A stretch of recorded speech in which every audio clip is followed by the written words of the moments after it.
Hi, everybody, and welcome back to episode 2 of Misspent Youth. I am your authority player, Nori, and I have some fun and dastardly plans for this evening. You can find me on Twitter, Tumblr, Discord at Science Weasels, and we will go through and we will introduce everybody, starting with Michelle. Hi, I'm Michelle. You can find me on Twitter at Michelle Ely, on Discord, Michelle Ely, and I play Jade. Okay, Rain. I am Rain Hayes. You can find me as Rain Ghost on Twitter. You can also find me here playing Warhammer and Echo a Location Service, and I'll be playing Quinn. Okay, Lauren. I am Lauren. You can find me on Twitter at Sithwitch, on Discord as I think Sithwitch, yes. Yeah. My website is lwsalinas.com that has pretty much all of my goings on, and I will be playing Grace. All right, and Tony. I am Tony. I'm on Twitter and basically anything else I could find as Tony Highwind, and I will be playing Lupo. All right. So when we last left our youthful offenders, they were getting transferred from Marietta, Georgia to Charlotte, North Carolina, which is the company's headquarters, otherwise known as the capital. And they had floated a couple of ideas about what they were going to do in the capital after being visited by studio executives who made it pretty clear that this is kind of a lateral punishment. Like it's not a promotion. It's not a promotion, but it's also not a punishment. Like it's somewhere in the middle of there. So We're keeping our eye on you, but you've got talent. Yeah, we're keeping an eye on you, kind of thing. So with you are your basically den mother, Mama, also known as Darlene, as you guys learned in the last episode, and your let's see who else, and Dr. Smith, who is your basically personal physician, but is mostly there for Grace. Okay, so you guys have been on the train. It has kind of gone through the night. Not train, monorail. The monorail has gone through the night, through Georgia, through South Carolina, up into Charlotte.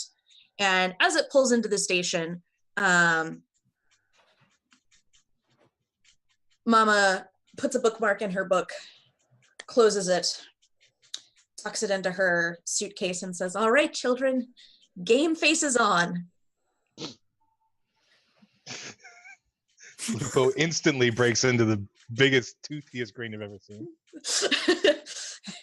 She looks slightly worried, but she's like, "Oh, this is just Lupo. It's fine." Quinn doesn't know what to do with himself, so they just kind of hug their chest close, their luggage. All right, fair enough. So what we're going to do is what I should have been doing in the first place, is I had asked you guys to come up with friendship questions that other people can answer during the course of the game. So Michelle, do you by any chance have a friendship question ready? Sure.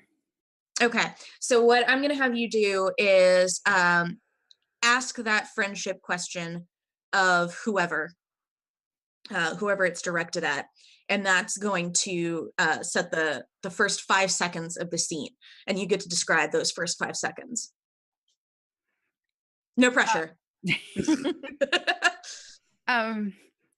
I go up to Grace and I'm like, it was my idea to bring Mama. Why did you trust me about that? Your intuition about these things is usually right. And since I've come here, I've you see a lot more than I do. I'm short-sighted. I know this.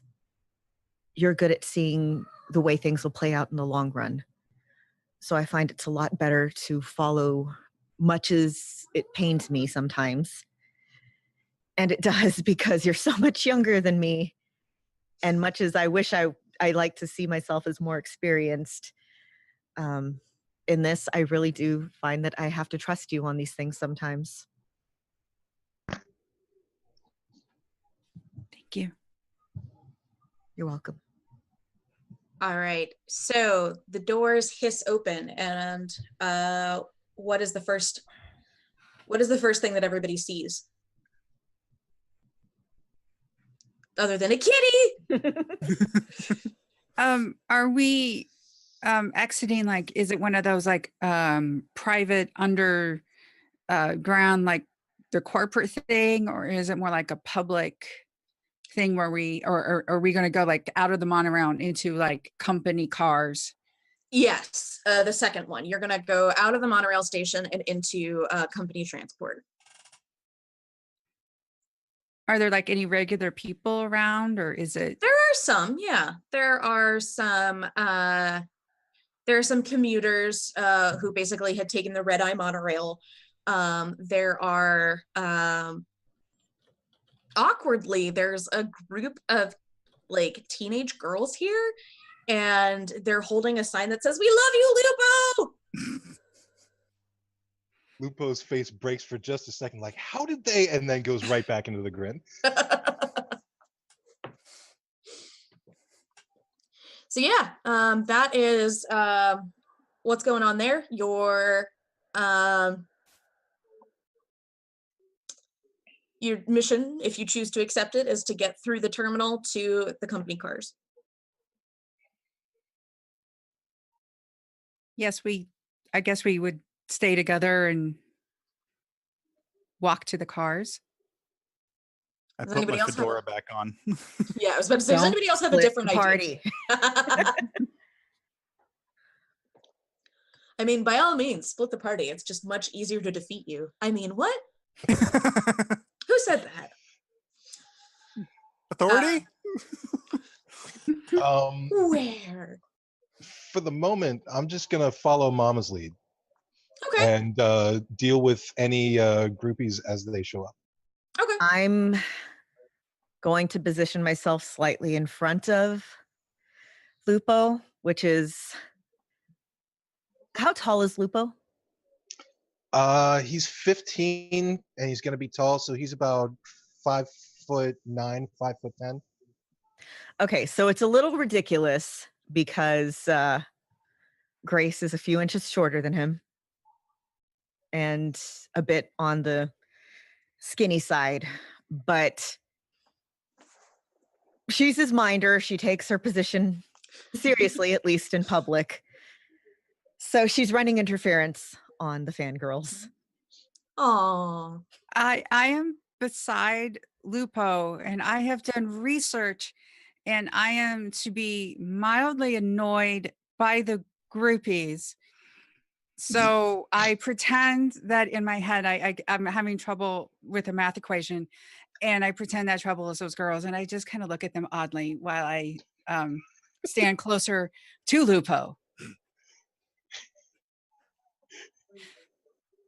I'm just gonna pull down my fedora and put on my glasses and hide behind Lupo. So basically what happens is like Mama walks out and she's just the epitome of like grace and style, and she sort of swans down the ramp and into the crowd of people, and then behind her is just like this clump of awkward teenagers that are like all orbiting around Lupo. We ward you with our awkwardness. This is our confidence. We must stay near our confidence. All right. And bringing up the rear is Dr. Smith, who has his doctor's bag as well as a suitcase. Lupo's luggage is in another car. It's taking up another car. Lupo's luggage is the other car. Yes, they had to add a car. Do that on a monorail? I think so. I think you can add cars on a monorail. If not, they maybe it was like it was like a 6-car thing, and like there was the sleeping car, the dining car, Lupo's luggage car, Lupo's luggage car, and Lupo's luggage car. So we were the only public people on a go. 6-car train. So yeah, we will you see 2 dudes in suits with like a company logo on the shoulder. They're kind of wearing jackets with like a company crest on it. Come towards you and then past you, heading towards the monorail to start unloading your luggage. Everyone else has their luggage, but you start unloading Lupo's luggage. I lean into Lupo and go, I think they were expecting this to happen. Of course they were expecting this to happen. They know how much clothes I have. Yep, excellent.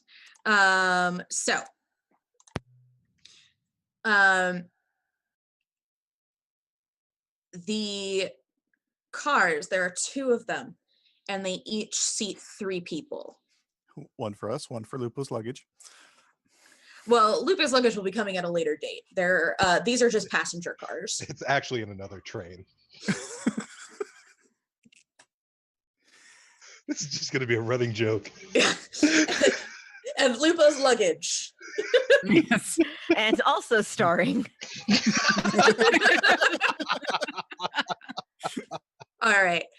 So yeah, there are 2 cars, each seating 3 passengers. So one of you is going to have to ride with the adults. I'll take I the will hit. ride with the adults. Or Okay. Sweeteman. Do we ride together then, since we're still doing the Crush performance? Oh yeah, we're supposed to be.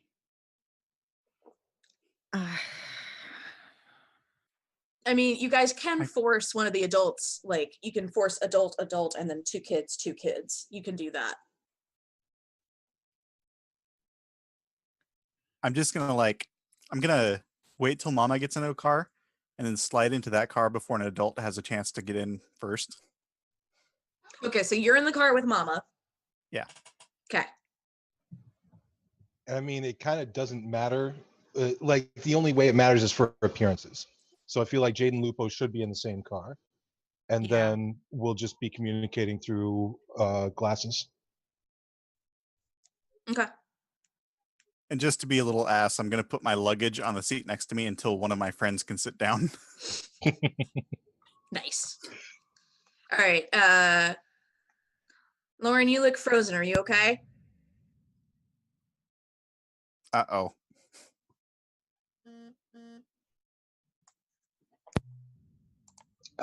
Cat Oh issues. no!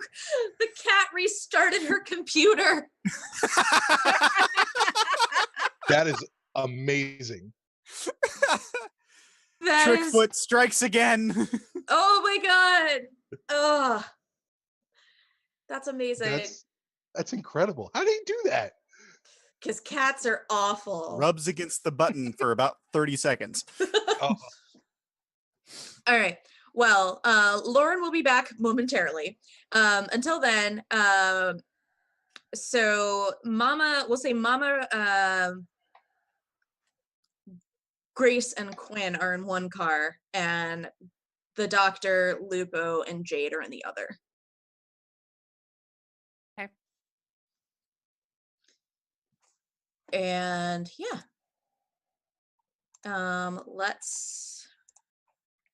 So you guys have not Sorry, my cat's an asshole.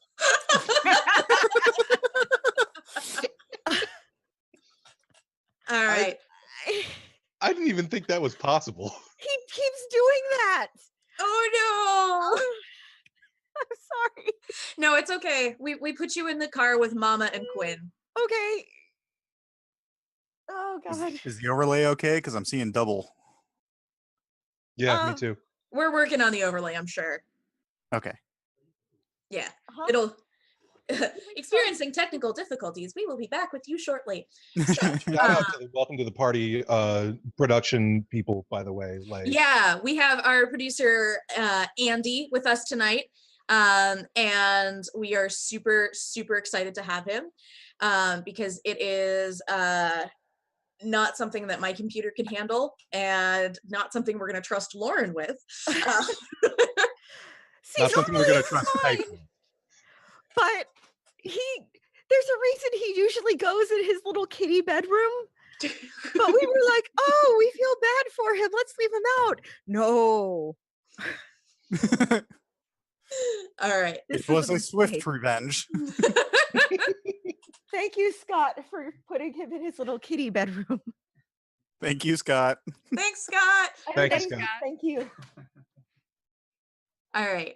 So we are now going through the streets of downtown Charlotte. Now, this area has been mostly rebuilt since the war. It used to be a city of just like high rises and like a few skyscrapers.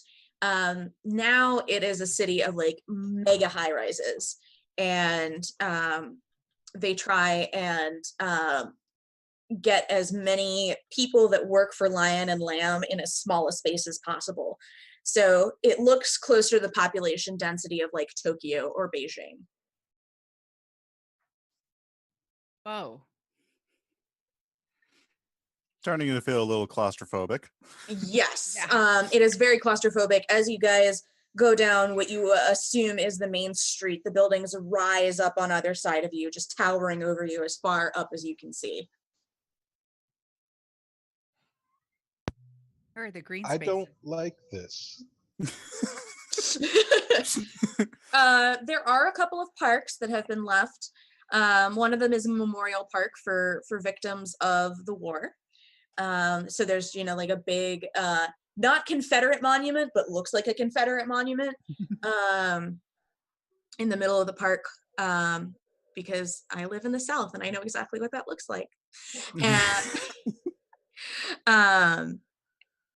And there are a couple of other like small green spaces on top of some of the smaller buildings. You see that there are like gardens and stuff on the roof.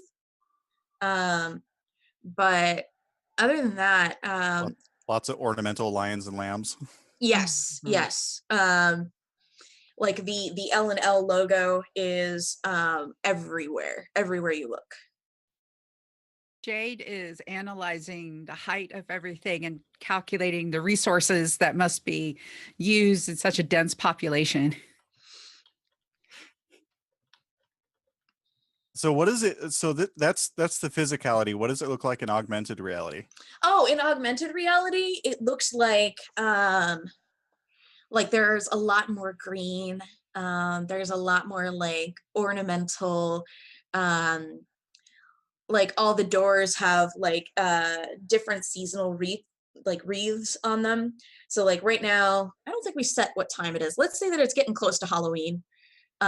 So there's like there's jack-o'-lanterns on the streets, and there's like cutesy wreaths with like witches' feet dangling out of them. Is there anything that Lion and Lamb doesn't allow in the Halloween displays? Halloween has become a very family-friendly holiday. So it is not a gory holiday. It is very much like cute black cats and pumpkins and like the witches that go tee hee hee. It's not like so it's more hocus pocus and less Walking Dead. Less Walking Dead. Yeah.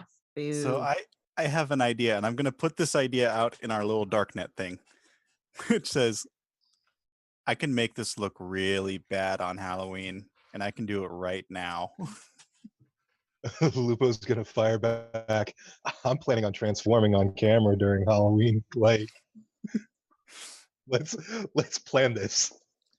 Well, I can set a Jack-in-the-Box on some of these augmented reality areas so that what's showing on the augmented reality changes at the right time. This isn't something we want to do like right this second because No, I figure I can drop it and the Jack-in-the-Box will wait until the time. It's like a timer. I can set it to go off for Halloween. I like that idea. yeah, me too. Yeah. All right. So you guys pull up to a building that is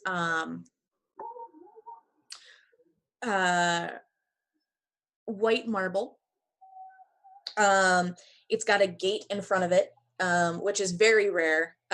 Most buildings are, pushed right up against the sidewalk. This one has a gate, and there's the building behind it. There's a driveway, and the gates have the lion and lamb logo on them.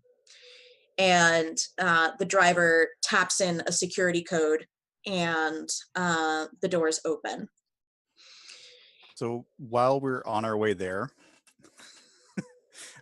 as we're going through all this augmented reality that's supposed to look beautiful, I'm going to be dropping little bits of code that will act as Jack-in-the-Boxes so that on Halloween, all of the lion and lamb decorations will turn into the lion eating the lamb. And anything that says L and L on it will have a demon come out of it and put its finger over its mouth.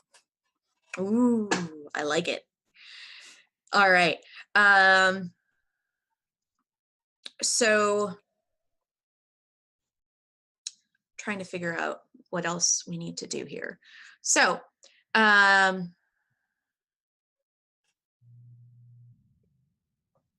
yeah. We basically what I'm thinking is like the camera pans out and you see like the entirety of this building. It's like it's actually pretty small compared to the other high rises around it. It's maybe got about 10 floors. And up at the top is the kind of mandated green area. And they actually have a little garden area in back that you can just kind of see glimpses of as you pull up. So Mama turns to the people that are in the car with her, which is Quinn and Grace, and says, "Welcome."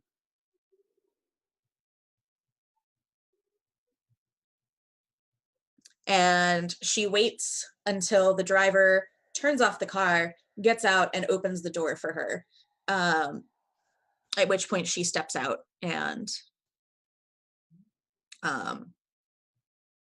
kind of gestures expansively at everything and is just like, "Welcome to your new home."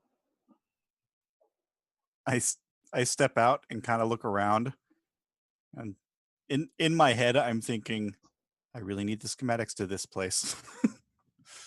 Now this building is very interesting, and is that in that it looks the same in augmented reality as it does in Meat Space.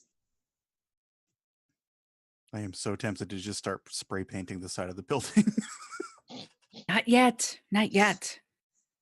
Like you All just right. see Gotta Quinn's wait to make hand that just start move. twitching a little bit. Grace is going to notice and kind of surreptitiously just try to tap Quinn with her foot just a little bit to be like, hold off just a bit until we're out of, until they're not looking. Wait until they're not looking. And she's going to say, I have a mental image of in our darknet, just everybody going, no, no, no. yeah, no, no, no, no, no, no. And out loud, she's going to say very quietly, "We're very glad to be here, Mama." And she'll smile at you and she'll gesture again, and a couple of like winged camera bots come down and just kind of hover on either side of her. And she says, "And we're live in 3, 2, 1." And the camera bots, their little red recording lights start like pinging. Are Jade and Lupo out of the cars yet? I don't know. Are you? Yeah. Our car is pulled up, and we kind of got out of the car as soon as the lights went red. Okay. So you guys are on. You guys are live. It takes him a second to realize what's going on, but once he parses the red lights, Lupo goes right into the grin again. Says, "Hello out there in TV land. It's the Wolf Pack. How are y'all doing?" Down the street, you can hear just like one lone fangirl go,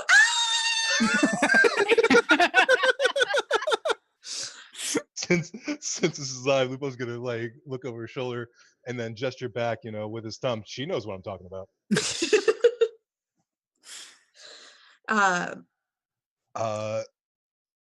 I'm sorry. Unless anybody else has a thing here, I feel like I should take the lead. I was just gonna hack the cameras so that there's like a wolf howl that pops in when you say that. Okay. I like it. All right. So you go to hack the cameras, and I am actually going to start a struggle. Ooh. Because this is heavier guarded tech than you've ever seen before. So there are firewalls upon firewalls upon like redundant systems on. I'm not a computer person, but somebody that is a computer person can totally tell you what I'm going for here. Basically, normally you'd have to clear like a brick wall. This is like 3 brick walls and an alligator pit. I'm assaulting the second lattice of the third wall into the. Yeah. So it's not something that you can do like right away. So, when we have a struggle, I'm going to go ahead and explain this in detail. Everyone is going to have a chance to stand up, which is to take action in that system, but only one person at a time. For this, we are going to be using the conflict map in the Welcome to the Party Google Doc, the Misspent Youth Google Doc. So, so this is scene 1, and we are, let's see. So what we need to do is you guys need to set a hope for this scene, and I need to set an objective for this scene, and they are counter to each other. So my objective for this scene is to kick Quinn out. What is your hope for this scene? To make Lupo look amazing. Okay. Oh, I don't need any help with that. I'm sorry. Just saying. Okay. Where is the struggle thing on the Google Doc? It's under conflict map. There we go. Okay. Okay. So my objective as the authority is to kick Quinn out. The clique's, the Wolfpack's objective is to make Lupo look amazing. So there's a variety of ways that can be accomplished. So let me pull up, I had a cheat sheet for this because it is confusing to me. Sorry, guys. It'll be just a second. No worries. All good. 1 minute break? Yeah, like 1 minute break. Yes. Okay. Go get water. Everybody hydrate. Hydrate. I am actually going to do that. 1 second. Okay. Yeah, no, that's totally fine. Some people were here early. No, I'm kidding.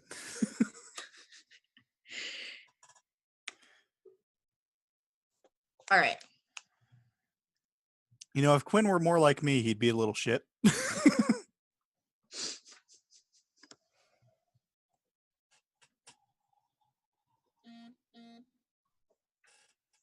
acta.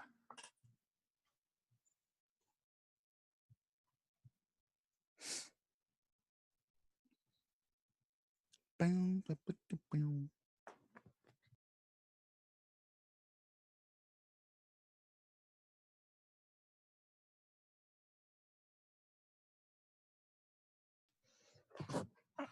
All right, Lauren's back. Yes. Is Tony back? No. I don't think Tony's back yet.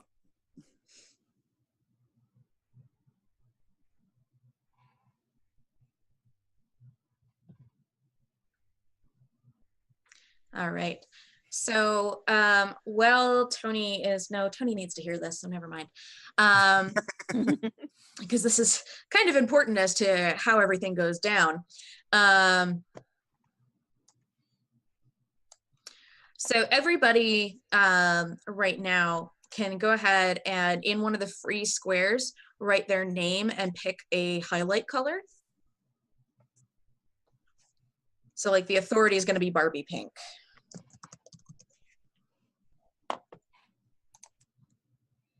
How do you pick a highlight color? It is the one that looks like a bucket or fill color, I'm sorry.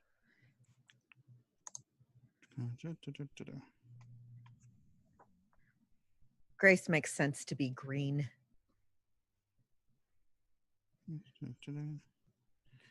I'm trying to figure this out on my phone. Oh. Because I don't want to have that many things up on there. Or Right. oh wait. I might have found it. Aha. Okay. Let's go with that color. All right, Lupo, are you back? I am. All right, awesome. So basically what we're going to do is we're going to take turns rolling 2d6. Well, I don't roll 2d6. You guys roll 2d6. So the first thing that I'm going to do is say what I'm doing to push towards my objective. My objective is to kick Quinn out of my system. So I'm going to say that the camera bot starts a trace on the hack signal. Again, remember, I'm not a computer person, but we're going to pretend that the way that I imagine things is how things actually work. It's fine. We'll do it zero cool style. It'll be great. All right. So the authority says, all right, so I'm initiating a trace so I can figure out who exactly is hacking my feed. Who's going to stand up? Now you guys get to decide who's going to take the first action. Since I'm hacking, I'll stand up. Okay. Yeah, it's got to be Quinn. All right. So Quinn, you are going to go into the Roll20 and roll me 2d6.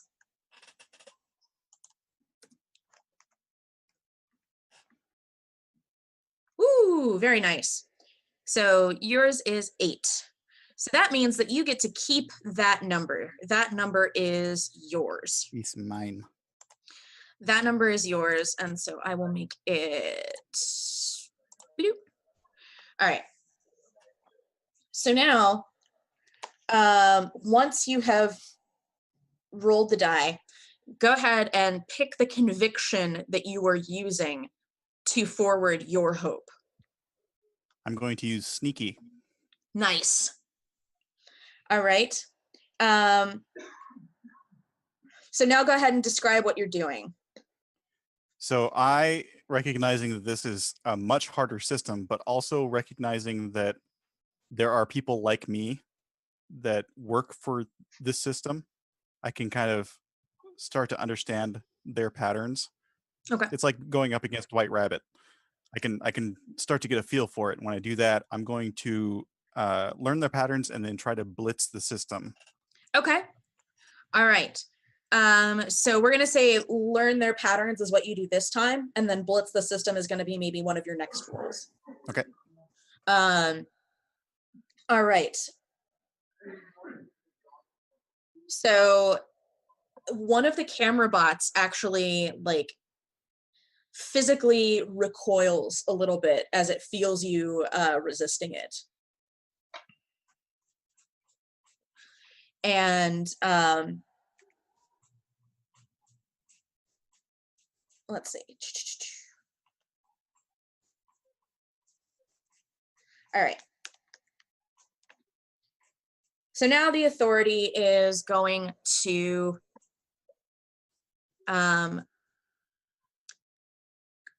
do basically the same thing that you have tried to do, which is trying to figure out how to explain this. So it has initiated the trace. It knows that the signal is coming from one of the 4 people in front of it. It is going to attempt to triangulate where that system, like where that ping is coming from.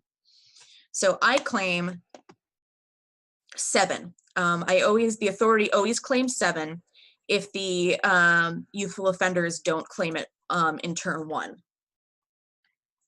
I got really close.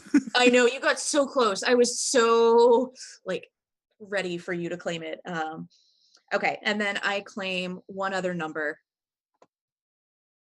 based on a formula that is boring to talk about. So we're gonna do that over here.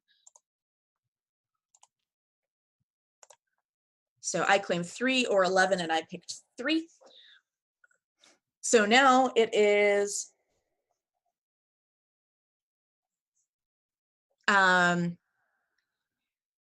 you can feel basically almost like a tangible heat as the authority burrows its way through the systems trying to find you. It's almost like a laser is coming closer and closer to you. So who's going to stand up? And all of you feel this, by the way, not just Quinn. Yeah, because you're all connected to my darknet. Okay. I will. Oh, Okay. So go ahead and don't think about what you're going to do first. First, roll the dice and see how successful you are.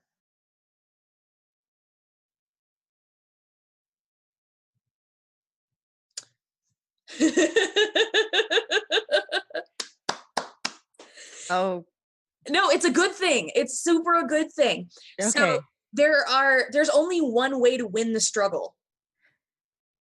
And that is to roll the same number that somebody else has rolled in your clique or in the wolf pack. So if you had rolled a 7, you would have lost the struggle because you would have rolled a number that the authority had claimed. Since you rolled an 8,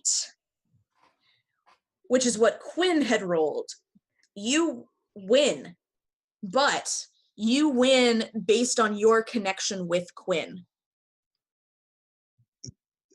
this actually makes a whole lot of sense because like Quinn and Jade are clearly the smartest people in the wolf pack. So like if any team is going to figure out how to make this thing happen immediately, it's going to be them. Yeah. All right. So, Jade, go ahead and explain how do you win using what Quinn has taught you?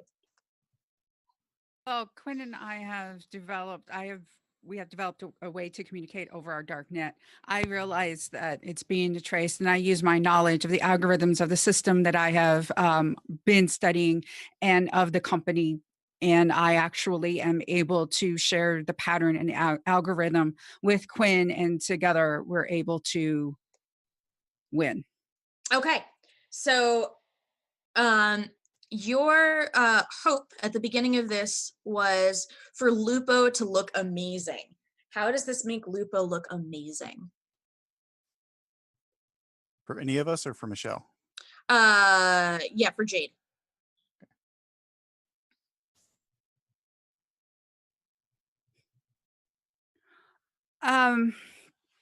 Basically for him to we need to make sure that his numbers stay how they are, or maybe even increase, because we need the popularity. So I want to make sure that basically I want to create a way for his numbers to actually increase and remain steady, like he's getting more fans, amber eyes, perhaps, maybe it's faded, but somebody has maybe made a remix and all of a sudden like that, it's all, his numbers. That's where I want to make sure that how Okay. he looks amazing. Okay, great. So there is, I'm sure Lupo has like a counter of like 75,000 fans and counting. Like it bings up a couple as whatever you guys did in the moment of his introduction to the Capitol. Whether it was the little simulated wolf howl or it was whatever else you decided to do, it causes a slight uptick in viewership for Lupo. Congratulations, you guys. You succeeded in your first struggle and nobody had to sell out a conviction. Yay! Yay. Achievement unlocked. Yeah, so there are... Not convicted. Yeah, there are ways to win. There are ways to have kind of a Pyrrhic victory and there are ways to lose. So, because I thought we were going to have a losing situation so I could explain that, I'm going to explain that now. You lose when you roll the same number that the authority has claimed. As the struggle goes on over time, the authority claims more and more numbers. So it gets harder and harder for you to roll a number that is yours. So when you get to a point where you roll the same number as the authority, you either lose, which is just the authority gets its objective and you guys get nothing. You get nothing! And the authority just gets its objective. The other thing you want to do, if you think that it is so important for you to win this struggle, that you are willing to sell out a piece of your soul and become more like the authority in order to win, you can do that. So that's why each of your Convictions. each of your convictions has a sellout quality. For let's see. For Quinn, since you had used sneaky, if you had lost on sneaky, it would have sold out to untrustworthy. This is one of my favorite mechanics in this entire game. Like you really have to decide where the important wins are. You have to know how to take an L. Otherwise, like you have 4 chances to turn a win to turn a loss into a win, and you have to really, really decide. 6. 6?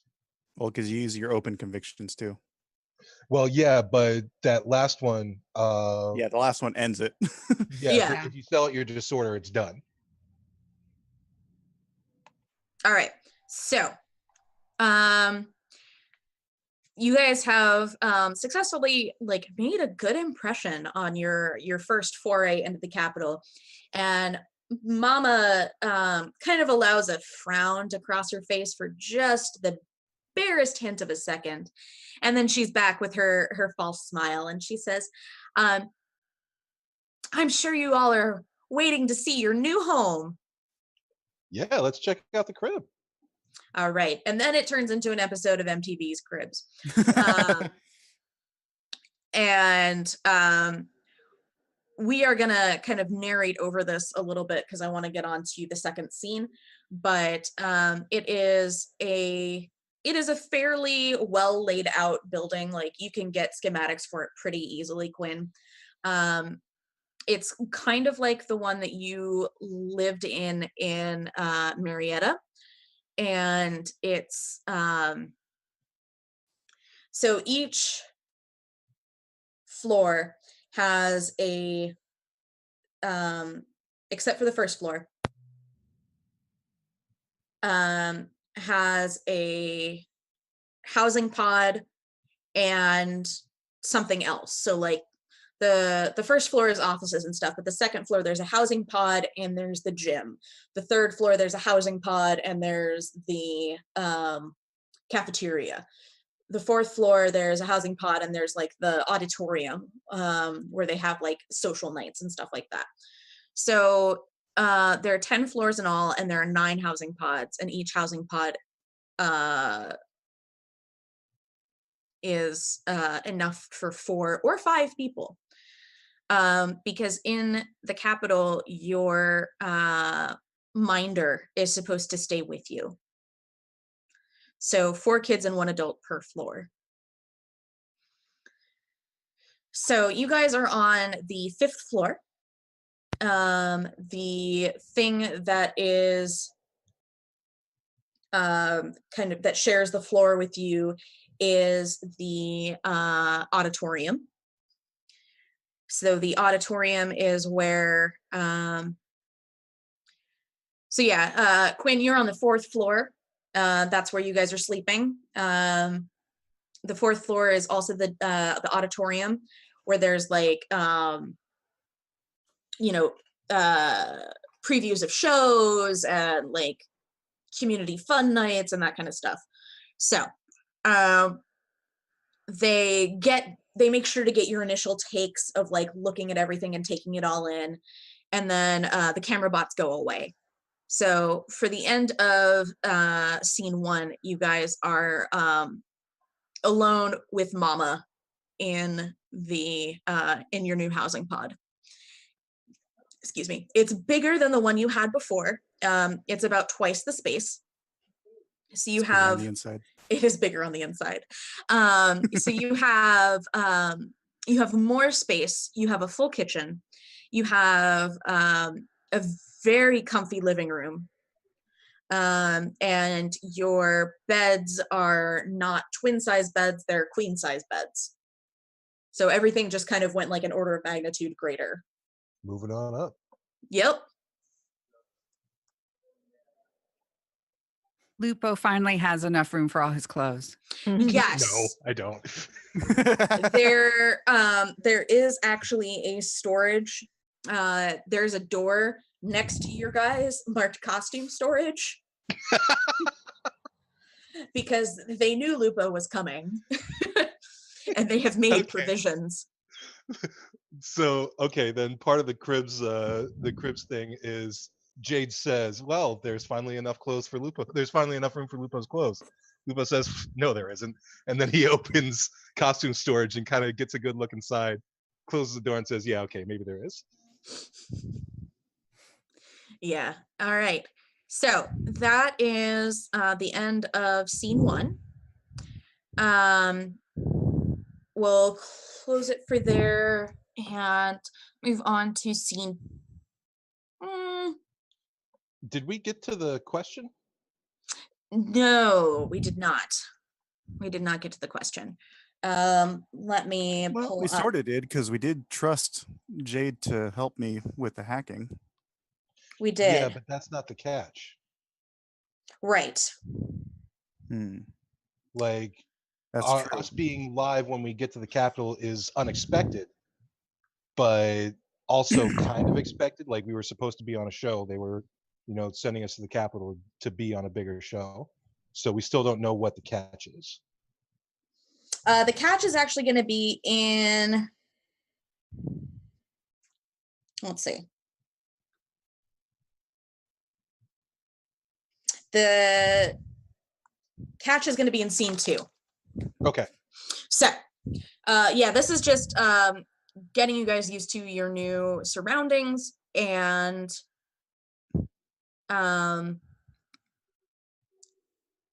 seeing where you want to go next. And so thinking on that, we are going to take our break a couple minutes early. And we're going to go on to scene 2 when we return. Just because I think it's easier to take a break in between scenes than to stop the scene in the middle and be just like, well, it's break time now. So if it is cool with our producer, we are going to go to break. All right, awesome. See you guys back in 10 minutes. Woo! Cool.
All right, welcome back to episode 2. Woo! Episode 2, session. That first scene season 2. went by quick. Yeah, too. Yeah, it was a hell of Starts a to get good once you get into the second season. Yeah, we just decided to skip over all that lazy first season crap and go right into season 2. Okay. Episode 2, nah. Scene 2, nah. Yeah. All right, so episode 2, scene 2. Go. All right. So let's go ahead and have Tony, Lupo set the friendship question. Okay. My friendship question is for Grace, and it's, how are you helping Lupo control his transformation in high emotion situations?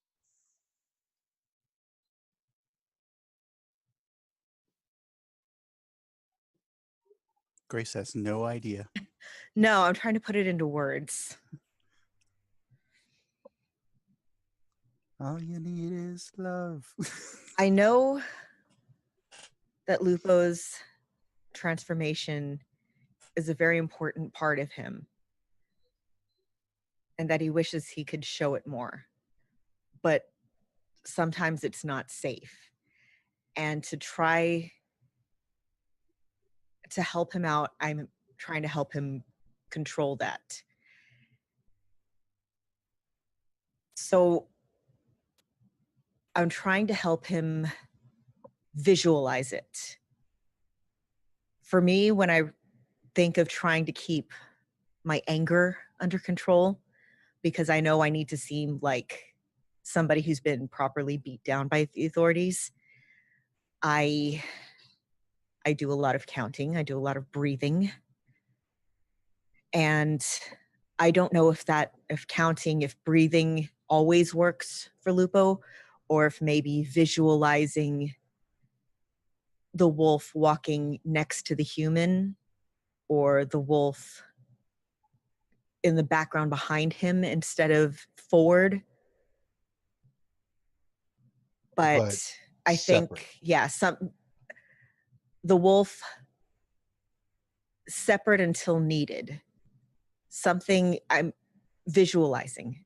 I'm trying to help Lupo by working through with visualizing and breathing and remembering that right now Just isn't right the now time. he's going to have to grin and bear it, and when the time comes he can let that wolf out and do whatever the fuck he wants. Cool. All right. So based on that, they've given you a couple days to settle into your new digs. to explore, to sort of make friends, question mark, with the other kids that are here. So unlike your previous housing, where there were just kids from the Marietta local area, these are kids from all over the Free States. And they're more like you guys in that it's not like just a pod of 15-year-olds. It's a pod of like 14, 15, 13-year-olds, or a pod of like 11, 12, 14-year-olds. So the necessity to have the highest numbers and the highest testing scores is a little higher, because you've got people that you're competing with on your level, as opposed to people in different levels that are competing for the same thing. So, yeah, what do you guys do? You've got, like, assume you have a day to just run around and do shit. Quinn is going to immediately, well, first, Quinn's going to go into the room, and the first thing they do is open up their suitcase and just start throwing clothes everywhere. But Quinn is going to check all of their rooms for electronic surveillance, and then put up their safeguards for their rooms so that they can do whatever they want with them. And then Quinn's going to unpack their files in their room so that they can have the room the way it was. Okay.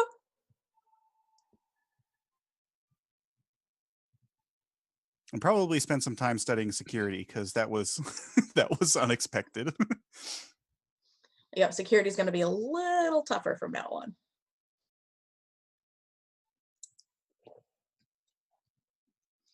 All right, Lauren, what do you do?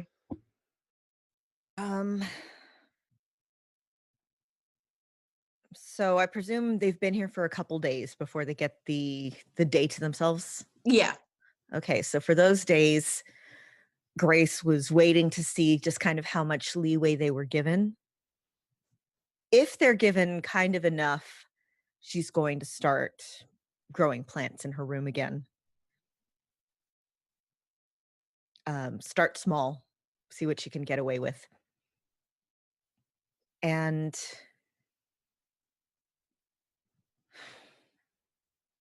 she's going to have to start, I guess, much as she doesn't want to, is going to have to leave the room and have some sort of look at the people who are around them and see who poses a danger and who can potentially be used. She's not going to go far. She's not that adventurous right now, but just sort of hanging around close to the room. Okay. But still kind of within safe distance of it. Okay, fair enough. So things that are kind of within safe distance to your area is the auditorium, and also Lupo's clothes closet. Which is about as big as the auditorium. That took me longer to check for surveillance than most of the other rooms. Okay, well, first, quick glance at the clothes closet to make sure that nobody's sneaking in there and doing weird things. Including Lupo. I can do weird things in here. I mean, Lupo These can are get my away with it. clothes. You say Lupo's in here clothes. like you're already in there doing weird things. How do you know I'm not? Lupo can do weird things to Lupo's clothes. I just don't want to see it. It's not my scene. I'm just shedding all over them. Yeah, just Lupo's in there like as a You dog. open the door and he's rubbing a double-breasted dude under his armpit. Grace closes the door.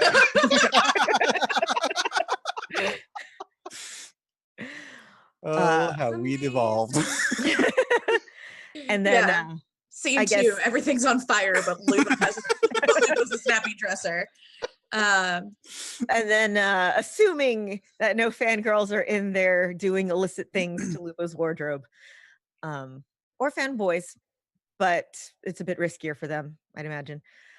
Fan days. Fan base. Going to go to the auditorium and go check it out under the pretense of seeing what space they have to work with. So, Jade, yeah, go oh. ahead.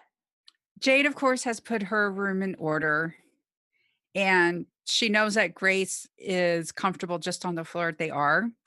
And Jade having that whole being observant, being the smart one, being able to, having that reputation of observing the surroundings. She is actually, going to carefully try to do that as kind of like have that air of genuine curiosity of where she is and all that type of stuff. And she's also going to try to see which floors can she get on. Like, can she go to the first floor? Can she go to the second floor? Because she's 13 and she's smart and she's always observant. And she just wants to know about her surroundings. Great. All right. So,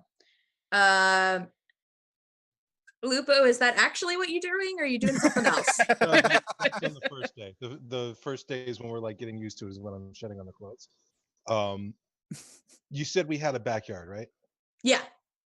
How big is the backyard?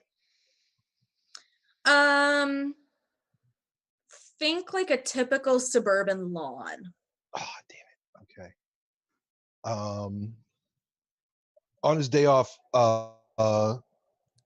during the day, he's gonna, meet people and be sociable and, start a couple of sing-alongs among everybody, trying to make some friends in the least deep way possible. And then at night, he's going to sneak out and go to a park, the most forested park he can find, transform and just run through the woods. Okay. Quinn will help him do that by basically making any security cameras ignore him as he's leaving. Okay. Also, Lauren, I am noticing something that I really want to be canon about your character. What? In the background, leaning casually against the table, I see a player's handbook. I really just want that to be something about her, that she just has a player's handbook, not necessarily a DM's book, just the player's handbook. Player's handbook. Heyo. Sorry. Grace, secretly a player. Grace has no game. Dem gnomes, Grace though. has no game. Yeah, Grace somewhere along the line found like a guidebook to the original World of Warcraft, like the vanilla edition. Oh. Just writes fanfic to that based on. Right next to it is like the Prima Guide's unofficial Bible of Final Fantasy VII, like duct taped together. Now, Jaina Proudmoore and Tifa. Oh my God! Oh, no. yeah, that Okay, fan Grace art Grace definitely writes like weird crossover fanfic. Oh God. All Yes. right. I have It's canon. succeeded. It's canon. So, going back to before we jump the shark. So let's see. Lupo, I'm trying to figure out how that would work for you. Because you need an access code to get out of the ground level doors. I don't go out the ground level doors. All right. Tell me how you do this. The cameras are off, right? Like Quinn has told me that the cameras are off. The cameras are off, but there's no telling how long that's going to be and how far Quinn's reach extends. Okay. To get out, I'm going to go to the roof. transform once I'm on the roof, like as soon as I'm out of the stairwell door, and then take a running jump off of the building towards the most forested area I can find, like running werewolf jump. Okay. All right. Um, I'm not expecting to go like 10 miles like a Hulk jump here, but I'm figuring that I can land somewhere where I have some cover. okay, gotcha. And so 2 more questions for you then. Okay. 1, how do you deal with passerby? Because there are passerby. Once I have the cover again, oh shit, I'm super famous. Damn it. What if he just like runs? Can you run around on our floor instead of risking No. going outside? Or No, there's nowhere near enough room. And too much like furniture and other human crap in the way. Okay, how do I deal? Do Lion and Lamb have a curfew on this city? There is a curfew for anyone under the age of 18. And we're in like the capital, so it's all business all the time. Mm-hmm. Okay. Then I think that the best I can do is kind of stalk on the shadows in the manner of a coy wolf. You know, like those coyote wolf hybrids that are in urban areas and are never seen because they know how to not be seen in urban areas. Okay. So I'm gonna do that. I'm gonna look for first stretch like parts of street and roads that don't have working street lights, you know, where the lights shorted out or whatever, and make my way to the park using darkened areas. Okay. So the park that you find is actually the Memorial Park for Victims of the War. So there's a giant monument in the middle of a dude, like saluting. And but around it, Is there's there actually a motherfucker on a horse? there is not a motherfucker on a horse. Okay. Horses are this is the most recent war. That was actually going to be the line, is nobody in that war used a single horse and they still have a motherfucker on a horse. Fair enough. And then you pee on the horse. Yeah. So this isn't to any like specific soldier. This is just a memorial to soldiers. There is a plaque with like a list, and it looks like it's like the hometown soldiers. So like Okay. people from Charlotte. Okay. It's a fairly extensive list. Like the plaques are on all 4 sides of the monument. Okay. Well, if it's not to any specific like hero of where we are now, you know, the system that we find ourselves in, then he's not going to mess with it. Like that's a different kind of monument. Right. So he's just going to kind of give it a glance and keep going deeper into the park. Yeah. Now the park is not like Central Park. It's not huge. Okay. But there is enough room for you to like stretch your legs and run around. Not as much as you'd like, but this is the best that you can probably do. Yeah. This isn't going to be like running free through a field. This is going to be like swimming laps. Yeah. Okay. And that's what he's going to do.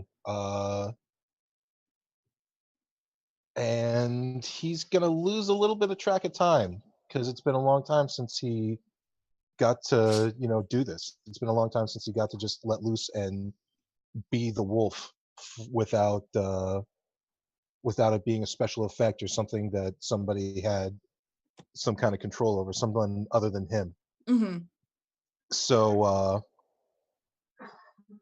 he's not going to realize that he has to be back until the sun's kind of peeking up over the horizon.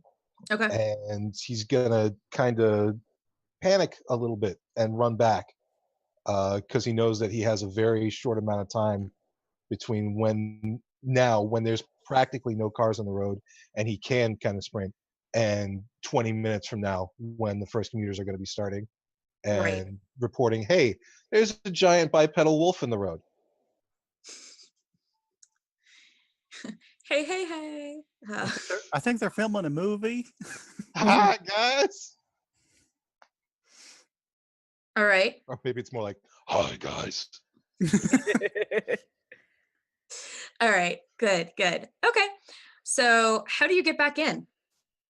Same way. I don't climb the building because that would probably leave claw marks, but I do werewolf athletics, probably still leaving claw marks. Like there's some werewolf parkour happening, and there's I was definitely about to some say claw marks. parkour. Yeah. Okay, roll a dex save. No. So you're gonna go back in through the roof. Yeah. Okay. Yeah. All right. And he's not gonna. Well, he's gonna de-transform once he's on the roof, but he's not really making any attempts at stealth here. Okay.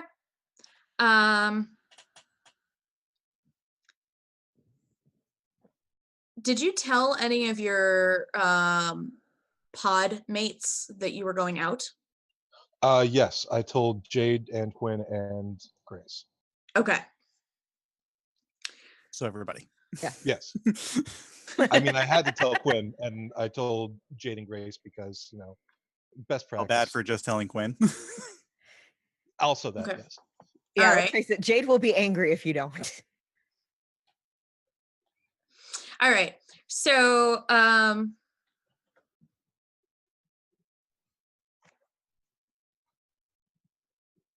trying to figure out how I want to play this. I'm trying to figure out how you're going to play this. So Jade would figure out that he is late.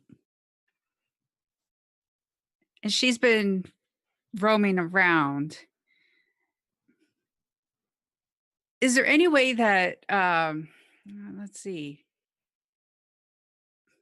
Because if he's caught coming in alone, but if we are like out, we're sneaking on a date. Okay. Sort of deal. Okay.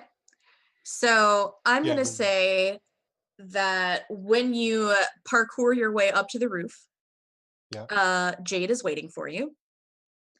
And about 2 seconds later, the door to the roof opens, and it's Mama and a couple of just like standard issue goons. Okay. Well, So this looks real bad because he's in gym shorts. Like he didn't take any. He de-transformed, and he's in like gym shorts, no shoes, no socks, no nothing. Isn't that normal for him? No, he's usually dressed to the nines. All right, so we are gonna initiate another struggle. Okay. So back to the conflict map. All right. So our objective is to get a confession out of Lupo.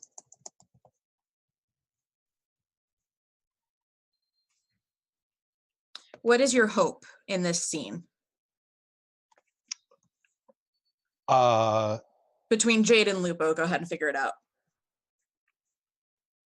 Well, I gotta be honest with you. Right now, Lupo's kind of thinking, just kind of fess up and tell the truth.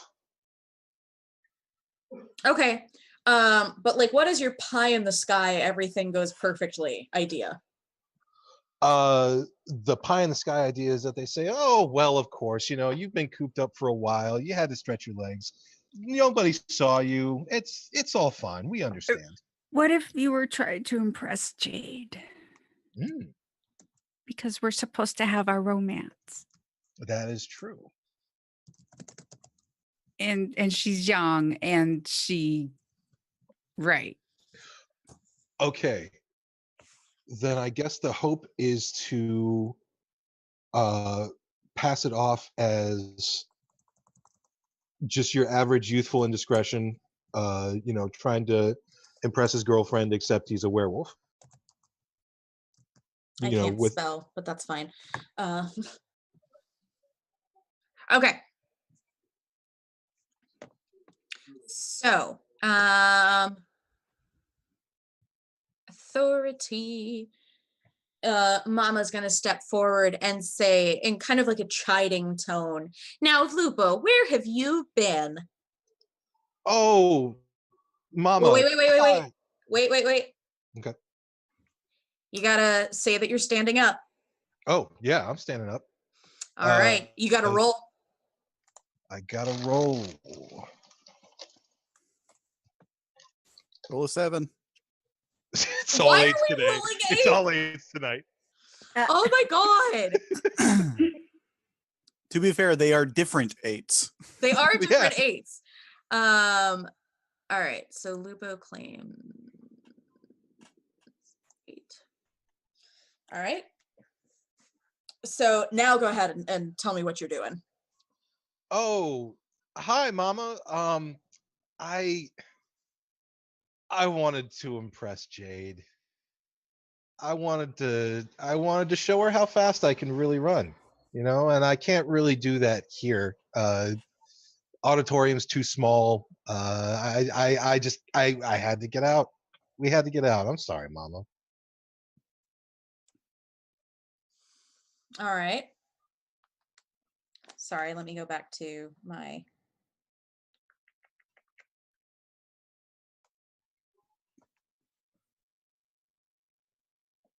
struggle cheat sheet. Sorry. It's a struggle to find. It is a struggle to find. All right. It's thematic. What conviction are you using? I'm using pretty. Okay. I'm so pretty. Yeah. Just like bat the eyelashes. Just being all bashful and like, oh, gee, Mama. Maybe just kind of position the arms so that the abs are perfectly revealed, Kick a rock that's not really there. As the moonlight glistens off of your sweating. Hands behind the back, looking down, kick a rock. Okay. Oh gosh. All right. So Mama kind of sighs and shakes her head. And it looks like for a minute that you're going to get off scot-free. But then she turns to Jade. And I'm going to claim the 7. And the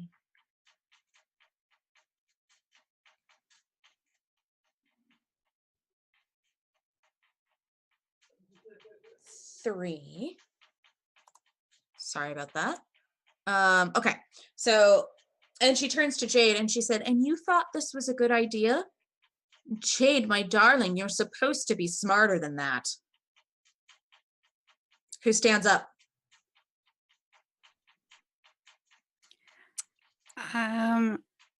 I will use my orphan background. Okay. And say. Okay, first roll dice. Roll dice, sorry. No, you're okay. We're all still figuring this. Not a 5. Yeah. All right, We didn't excellent. really get a chance to explore it last time because it was kind of 2 people. Yeah. 8 and then 8 people again. Oh. Yeah, but I mean, it's like first person got an 8, second person got an 8. There was not a whole lot of exploration there. That's true. Yeah. All right. So, All right, now go ahead and narrate what you're doing. I sort of, it's, it's like, Mama, you've been in my life for most of my life since I was 3, and I'm having, I know I am smarter than, but I'm having feelings that I perhaps I should have come to you first. But I just haven't had anyone like Lupo in my life. I'm sorry, Mama.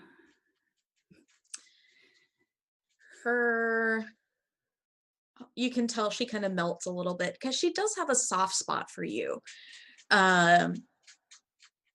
And you think, okay, she's buying it. And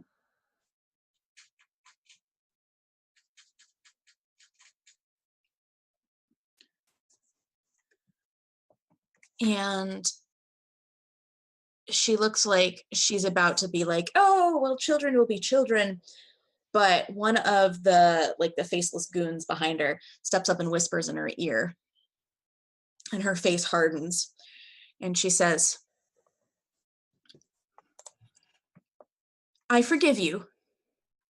Now, tell me how you were able to get out without triggering any of our sensors. And let's see.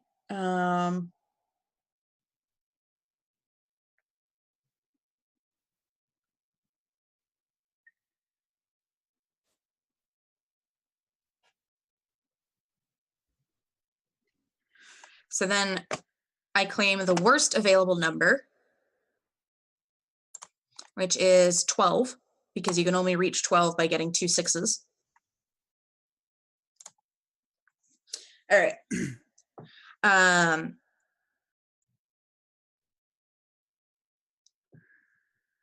So yes, yeah, I'll be happy to write this off as a one-time thing if you can tell me how you got through our security network.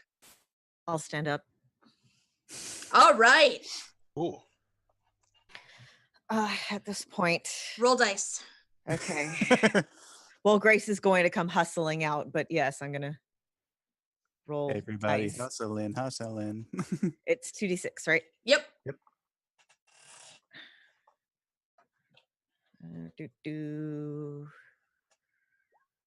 Oh wait, no, I rolled 1d6 because It's okay. Just roll a second d6 and add it.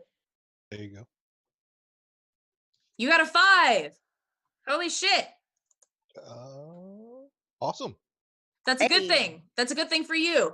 Hey. So you win, but based Who on win this time, Gadget? you win, but you win based on your connection to Jade. All right. That's honestly what I was planning to use. Okay. Well, I'm going to use Trusted. Okay.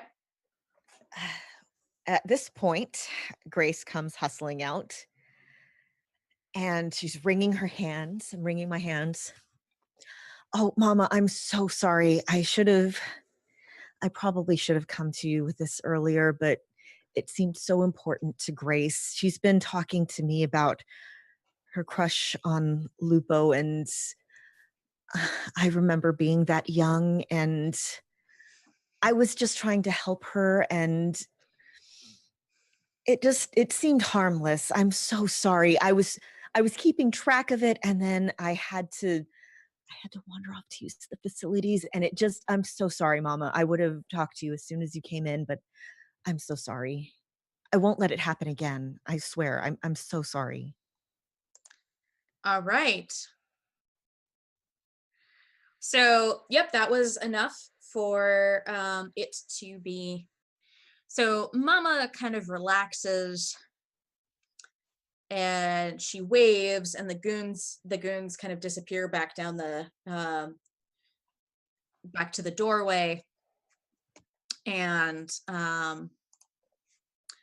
Mama says, well, Now you know next time that you need to talk to me. And Lupo, my dear, there is an entire gymnasium full of equipment for you to use.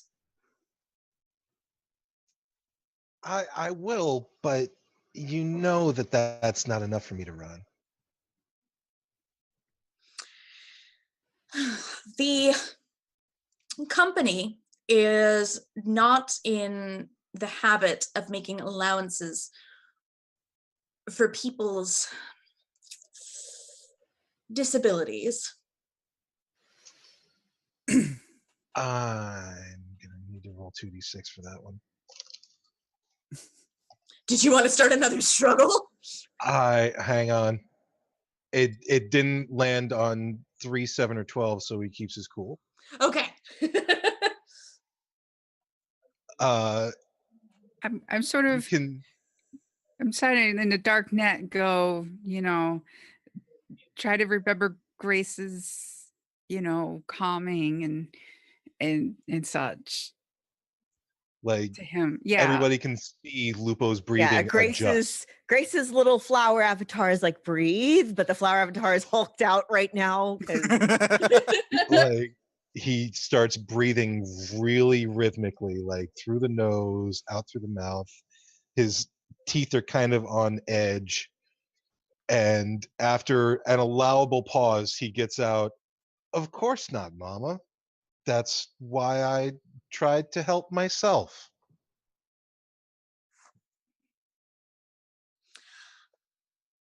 I applaud your initiative.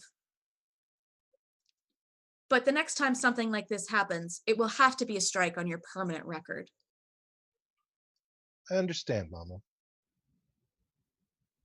I like to think that while all of this is happening, Quinn is dead asleep in their bedroom, and there's just like there's just like alarm bells and exclamation points, and everybody trying to. There's even an image of Jack going ding, ding, ding on their head. And Quinn's just. Quinn's the only one getting a good night's sleep tonight.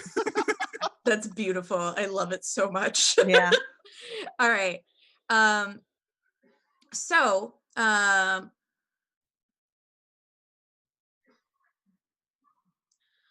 Mama kind of smiles sadly at all of you and says, dear children, I'm here to help, but I can only help as much as you let me. Wink, nudge. I mean, what? Yes, And I say, yes, Mama. I just don't know what. Maybe we should talk later about the feelings I'm having. of course, Jade, my darling. Of course we can. And then something very unexpected happens. She taps the corner of her eyeglasses, which is usually a way for her to send you guys like a blast of information. And all that comes through is an encrypted message. You're probably going to need Quinn to open it.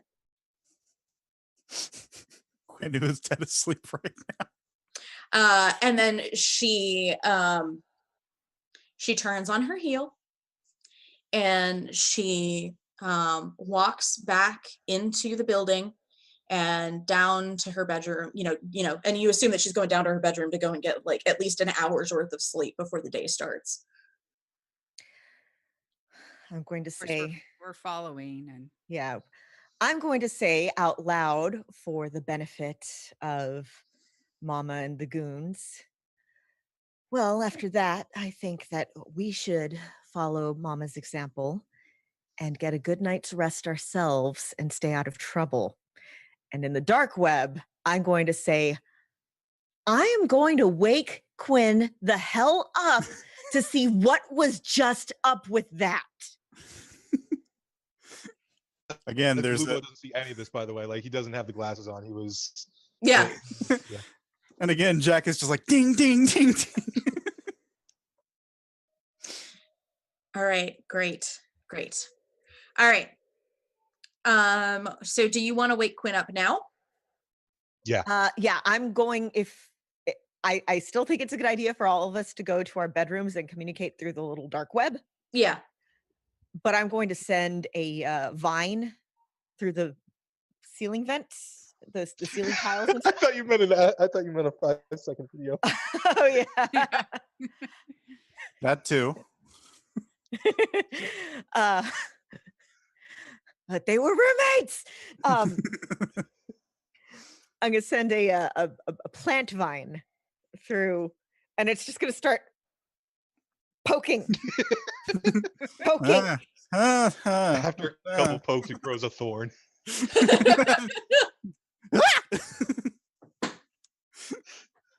Quinn just kind of falls off their bed, sees all the alarms, like, what happened? So much shit, bro. So much shit. Also, I would like just to point out, Jack was working independently of Quinn to try and wake noticed that. Quinn up. I noticed that. Yeah. Yeah, Quinn wakes up and has no idea what's going on. And I'm like, Quinn, we were sent a message from Mama. It's encrypted. We need your help. Wait, what? Mama sent us an encrypted message? There's a long pause, and Oh, Jack holds up a sign that says, "But first," and then flips over. How was your run? thank you. I really worked the legs out on that. Thank you. It was excellent. Jack gives 2 thumbs up and then goes over to the encrypted message and just starts going like this. Loading. So it looks kind of like a I'm trying to think of something that would be like suitably mama. It looks Carpet like an bag. old 50s refrigerator. That's in like kind of that like pale robin's egg blue, Yeah. but it's got chains all around it. You hear in the audio attachment a really demonic and then he takes out a chainsaw and just starts cutting through it. Okay. The refrigerator pops open and there's a a digital casserole waiting for you. Of course, it's a casserole. It's better than one of those horrific Jello molds. Oh yeah, God, it's the aspics. Ugh. oh, What was wrong with 1950s cooking? They were all smoking and drinking constantly. They didn't have any taste buds left. Ugh. And it was kind of post-war food. There wasn't a whole lot of food. Ugh. That too. so yeah, there's a casserole and it's got like fried onions on top, and that's all that's in there. Jack does a big tongue and just starts digging into the casserole. Okay, when you cut into it, there's like what looks like it might Grace be does a string of cheese. cheese. Yeah, like a string of cheese connecting the like slice of the casserole that you're taking out. And in very small letters in the casserole cheese or mayo or So, whatever like- suitably horrific 50s invention it is. Like that Denny's meme. Yes. It says Children of Eden.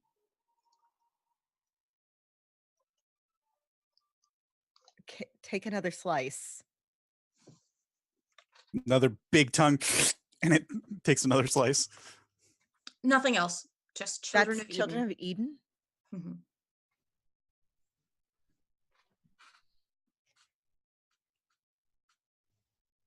I'm going to Yeah. send an inquiry through the dark net. Grace is going to shove Quinn aside and start just full on scooping through this, throwing out with like the Both leaf Quinn? hands. Both Meat Space Quinn and Virtual Space Jack go, "Huh!"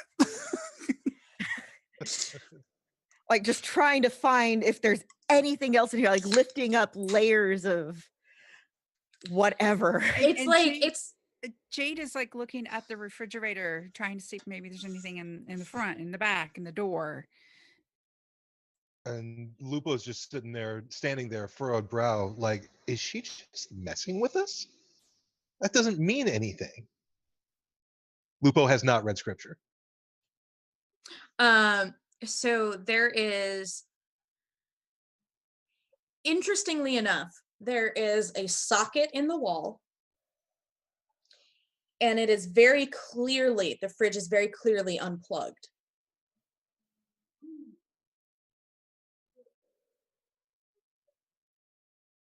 Fridge is unplugged. I really don't want to plug it in. No, then it must be. It must be from her, I think.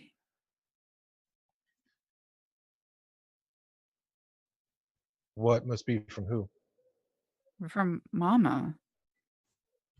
Well, obviously it's from her. That's where it came Well, from. well, no, but I mean, like if it's unplugged, so it's a message from just her.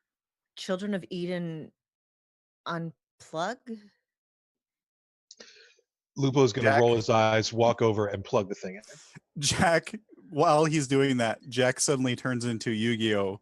And says, "You've activated my trap card." Grace goes, I understood that reference. So when you plug the fridge in,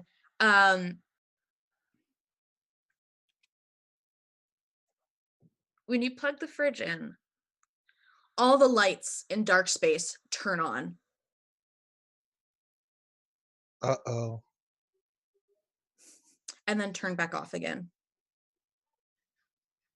Quinn, And the fridge unplugs itself. Quinn, what just happened? I apologize see- in advance. You see a little Star Trek ship go across, and you hear the red alert.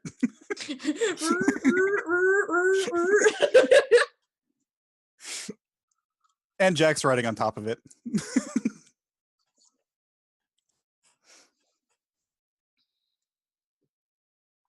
Grace is going to shove off her glasses violently and go back into meat space. Lupo's going to take his off slowly, almost bashfully, and say, well, I am known for very bad and impulsive choices. Jack is just going to flicker his lights on and off to be the most annoying little shit he can be. What's Jade doing? Jade is searching her memory and her thoughts about what Eden is and was. And Okay. So you know that according to biblical scripture, Eden was the Garden of Paradise, and it was also where humanity started. And Adam and Eve were kicked out of Eden for disobeying God's wishes. And the location of Eden has been lost ever since. is there a lion and lamb reinterpretation of Eden? Or did they keep Eden as Eden? They kept Eden as Eden. It was a fairly straightforward parable of like, do what we tell you to do or you're going to lose paradise. Like it was very ham-fisted, and they're just like, this is excellent. We'll keep this. Since it's children of Eden, the first two children of Adam and Eve are Cain and Abel, with Cain murdering 25% of the population. Makes him the biggest mass murderer ever. Just FYI. You're going by percentages. I mean, anyway, sorry about that. It's a Jade. It's funny. Don't apologize. worked. That's It totally amazing. worked. yeah. So considering how Lion and Lamb is with the familiar unit, Jade would know the original. Did Lion and Lamb reinterpret the children of Eden? No, As- actually. There's they- no scriptural commentary on Children of Eden that you can find anywhere. It's almost like it's been scrubbed out. I know I just said Lupo does not read scripture, but is there a specific sect whose interpretations of scripture Lion and Lamb suppressed? Like, I imagine that there were a bunch of them, but was there one that they went after more than anyone else? Yes, actually. And Tony the human is going to laugh, but Lupo is not going to understand why. They went after the Catholics.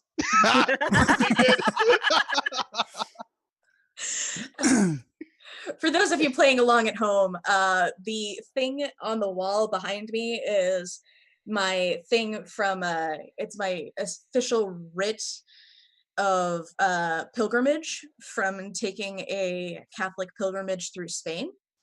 So I'm playing with what I know here. That actually makes a lot of sense, especially if they're descended from like an evangelical sect, because a lot of American evangelicals think that Catholics are the devil.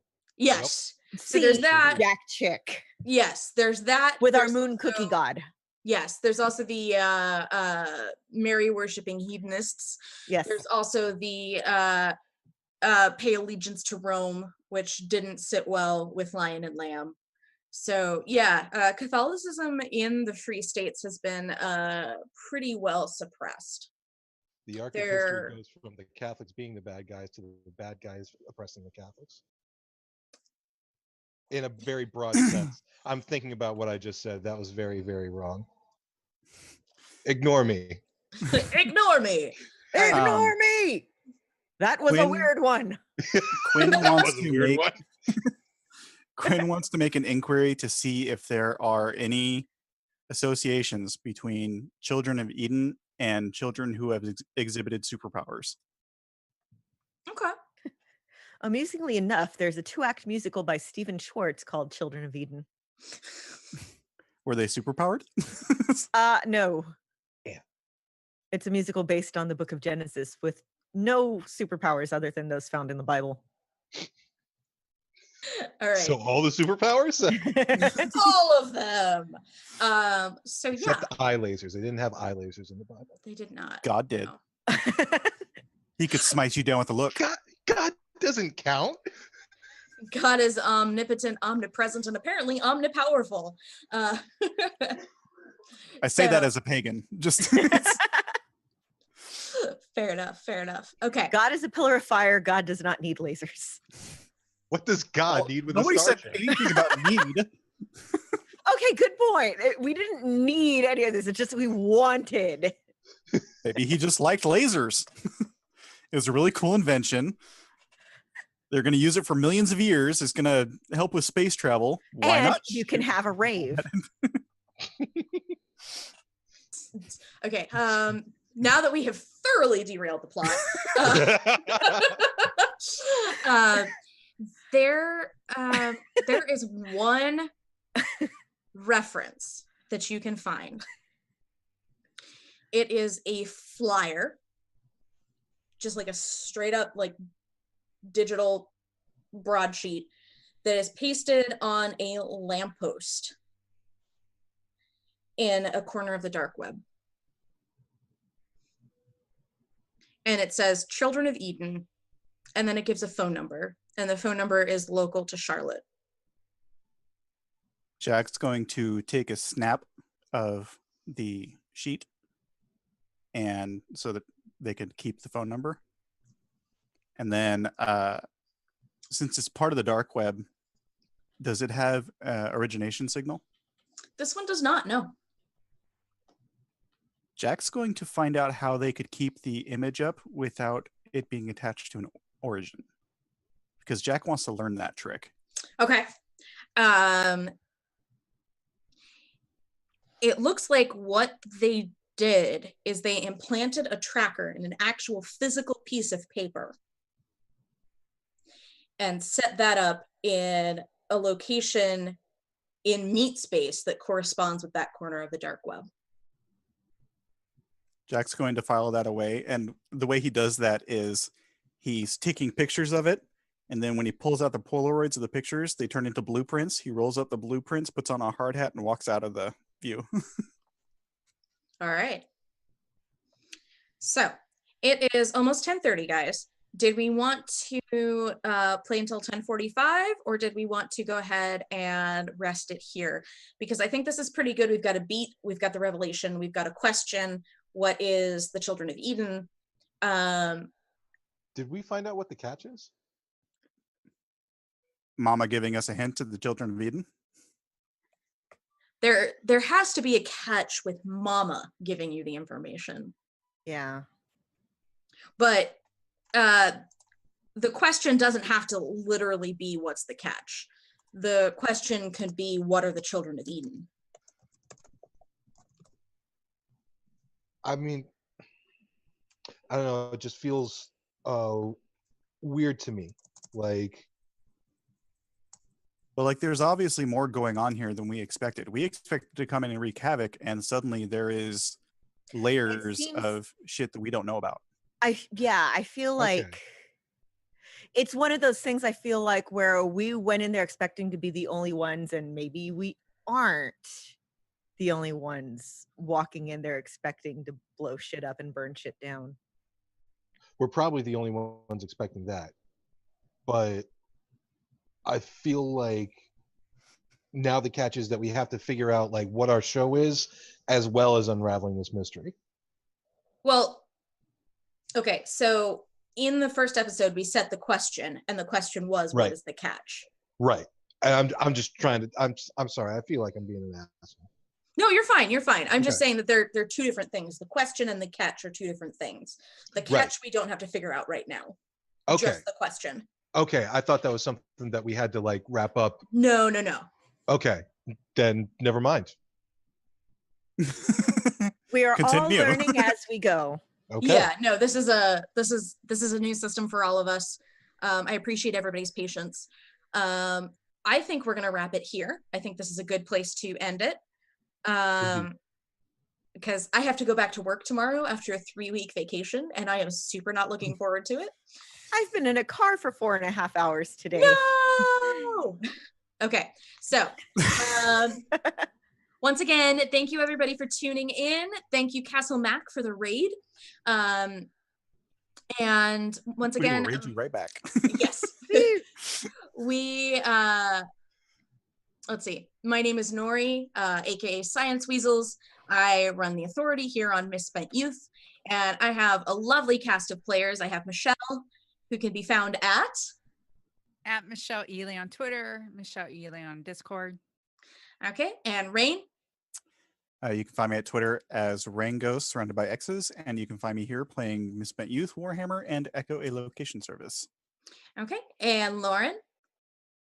You can find me on Twitter at Sithwitch, my website, lwsalinas.com, on gunnageek.com with Michelle on Legends of S.H.I.E.L.D., where we talk Marvel stuff, and on the Discord channel, hanging out. All right, and Tony. You can find me on Twitter at Tony Highwind. You can follow me if you like, but you know, like last week, I don't recommend following my eco-socialist shit posting. But hey, you do you. All right, and a massive shout out and thank you to our fantastic producer Andy. This was his first time, and with a little technical glitch that may have involved a cat, I think it worked out really. For those of you who tuned in to the charity stream, it was the real life Noodle. He's just as much of a jerk in real life as he is in the game. All right. Well, unless there are any other shout outs, I'm going to go ahead and end it here. I have shout out to Labyrinth Gaming in DC, and shout out to the esteemed Music and Gaming Festival, also in the DC-ish area. Hell yeah. All right. Any other shout outs? Shout out to the Texas State Fair for having fried arroz con leche. It was delicious. Yeah, Sorry. it was amazing. That sounds so amazing. Good. Yeah. I think that you just had a moment. Yeah. Just a little bit. I'm okay now. I'm okay now. It was until I My think about life that is again. forever changed. It was great. That's awesome.